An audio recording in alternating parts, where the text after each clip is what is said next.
Hello बच्चों, अर्थशास्त्र की ऑनलाइन क्लास में आपका स्वागत है। हमारा 8वां चैप्टर चल रहा है, तो इसकी हमारी ये लास्ट वीडियो है। छोटे छोटे से टॉपिक हैं लास्ट में, ये हम आज करेंगे। तो सबसे पहला टॉपिक है पूर्ण रोजगार की धारणा। पूर्ण रोजगार की स्थिति क्या होती है? देखो, आम बोलचाल की भाषा में पूर्ण रोजगार की स्थिति क्या होती है कि जितने भी बेरोजगार लोग हैं अर्थव्यवस्था के अंदर, सभी को काम मिल जाए। वो क्या स्थिति होगी? पूर्ण रोजगार की स्थिति होगी, सबको रोजगार मिल जाए। यानी कि जब हम ये मानते हैं कि एग्रीगेट सप्लाई जो है वो एग्रीगेट डिमांड के बराबर हो जाए, यानी कि जितने लोग श्रमिक हैं उन सभी को काम मिल जाए, उतनी ही जितनी उनकी पूर्ति है उतनी ही मांग हो, दोनों बराबर हो। तो हम क्या कहते हैं, आम बोलचाल की भाषा में हम ये कहते हैं कि ये पूर्ण रोजगार की स्थिति है।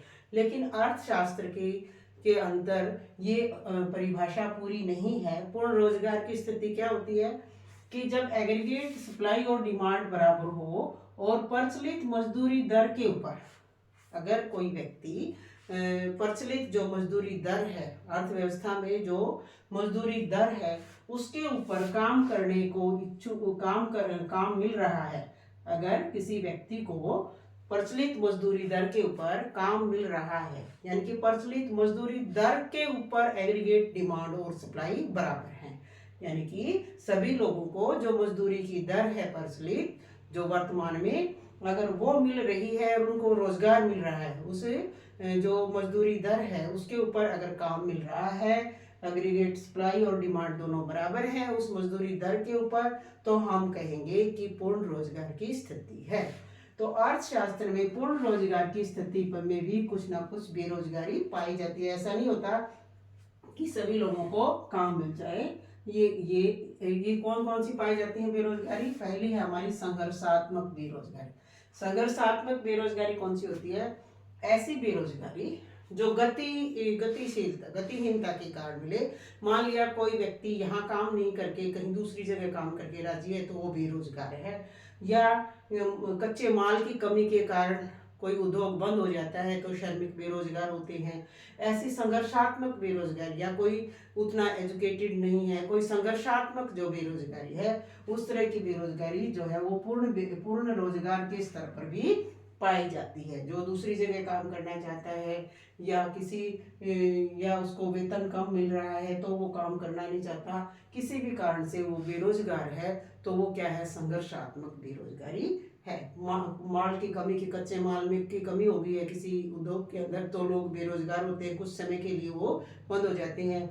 या कई बार क्या होता है कि अवसर उपलब्ध हो जाते हैं, मान लिया यहाँ उसको कम वेतन मिल रहा है तो वो दूसरी नौकरी की ट्राई करता है, वहाँ उसको ज़्यादा वेतन मिल रहा है, लेकिन उसमें कुछ थोड़ा सा टाइम लग जाता है बीच में, तो वो गैप जो जिस समय वो बेरोजगार रहता है वो इस तरह की बेरोजगारी के अंतर्गत आता है, संघर्षात्मक बेरोजगारी के अंतर्गत आता है। दूसरी है अभी संरचनात्मक बेरोजगारी। जैसे नाम से ही पता रहा है, संरचना, अर्थव्यवस्था की अगर संरचना ऐसी हो जाती है जिसके कारण कुछ लोग बेरोजगार होते हैं, कुछ लोगों को रोजगार नहीं मिलता, वो किसके कारण? भूमि और पूंजी के कारण। जो उत्पादन की मुख्य साधन है, भूमि और पूंजी की कमी हो जाए तो उद्योग बंद हो जाते हैं। या फिर कई बार क्या होता है, एक उद्योग में जो लोग हैं वो प्रशिक्षित हैं, वहां पर काम कर रहे हैं, लेकिन कोई नया उद्योग है वहां पर किसी और तरह का प्रशिक्षण चाहिए उस श्रमिकों को, तो वहां से वो श्रमिक वहां नहीं जा सकते, तो वो क्या है, नया उद्योग अगर स्थापित किया है तो इस तरह के लोग जो पहले पुराने उद्योगों में काम कर रहे थे तो उनको इतना ज्ञान नहीं है नई उद्योगों में उत्पादन की जो तकनीक है उसके ऊपर काम करने की, तो वहां पर वो लोग है जो है वो बेरोजगार हो जाते हैं। जैसे आजकल कंप्यूटर का टाइम आ गया है तो कंप्यूटर का अगर प्रशिक्षण नहीं है तो इस तरह के लोग बेरोजगार हो जाते हैं। फिर उत्पादन की तकनीक में भी यही आता है। और वस्तुएं, जैसे वस्तुएं हैं, मान लिया जैसे कलर टीवी आ गया तो ब्लैक एंड व्हाइट टीवी के जो उद्योग थे, कारखाने थे, वो बंद हो गए, तो वहाँ के जो लोग थे वो बेरोजगार हो गए, जो श्रमिक थे बेरोजगार हो गए। तो इस तरह की जो बेरोजगारी पाई जाती है, जो संरचनात्मक बेरोजगारी कहते हैं जिसको, जो अर्थव्यवस्था की संरचना के कारण लोग जो है बेरोजगार हो जाते हैं, इस तरह की बेरोजगारी को हम क्या कहते हैं? संरचनात्मक बेरोजगारी।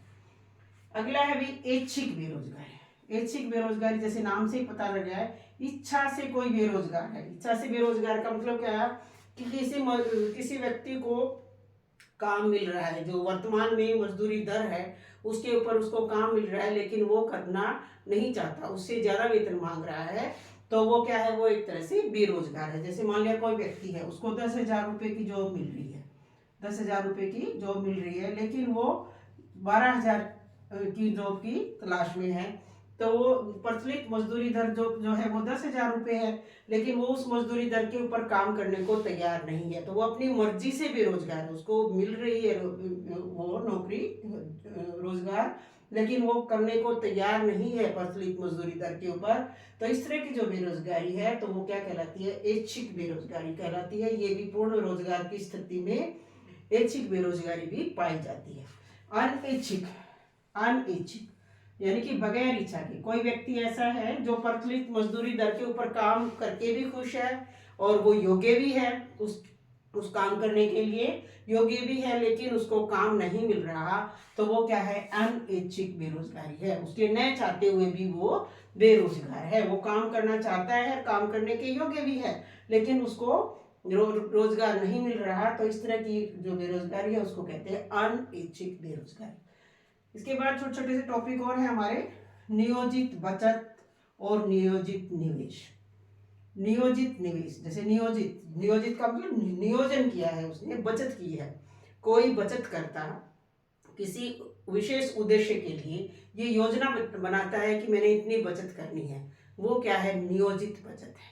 कोई भी बचत करता योजना बनाता है किसी विशेष उद्देश्य की पूर्ति के लिए बचत करने की, वो होती है उसकी नियोजित बचत। इसी तरह से नियोजित निवेश, कोई भी निवेश करता, निवेश करने वाला किसी विशेष उद्देश्य की पूर्ति के लिए जो निवेश करने की योजना बनाता है, जो इच्छा रखता है जो निवेश करने की, वो क्या होता है, नियोजित निवेश। वांछित भी कह देते हैं, वांछित निवेश या वांछित बचत या इच्छित निवेश, बचत भी कह देते हैं, कि वो किसी विशेष उद्देश्य की पूर्ति के लिए निवेश करने की इच्छा रखता है। इसी तरह से किसी विशेष उद्देश्य की पूर्ति के लिए बचत करने की इच्छा रखता है या योजना बनाता है, तो वो क्या कहलाती है, नियोजित बचत।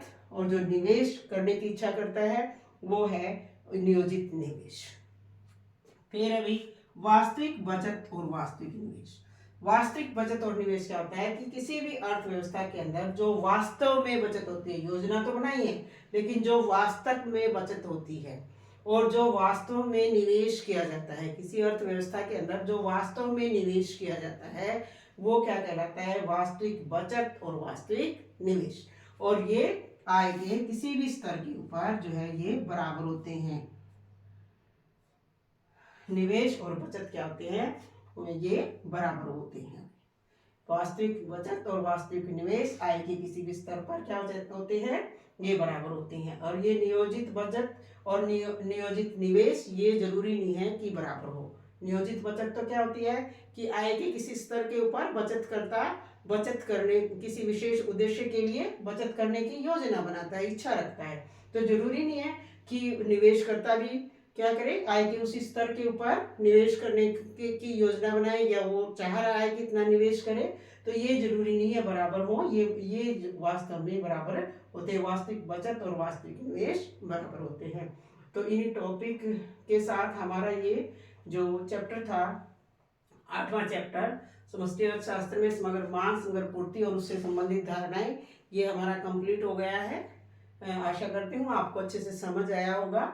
वीडियोस को, काफ़ी सारे वीडियो बने हैं इस चैप्टर के अंदर छोटे छोटे से, उनको बार बार देखो और फिर बुक में पढ़ो, साथ में बुक भी लेके बैठो, तो आपको ये अच्छे से समझ आएगा। Thank you.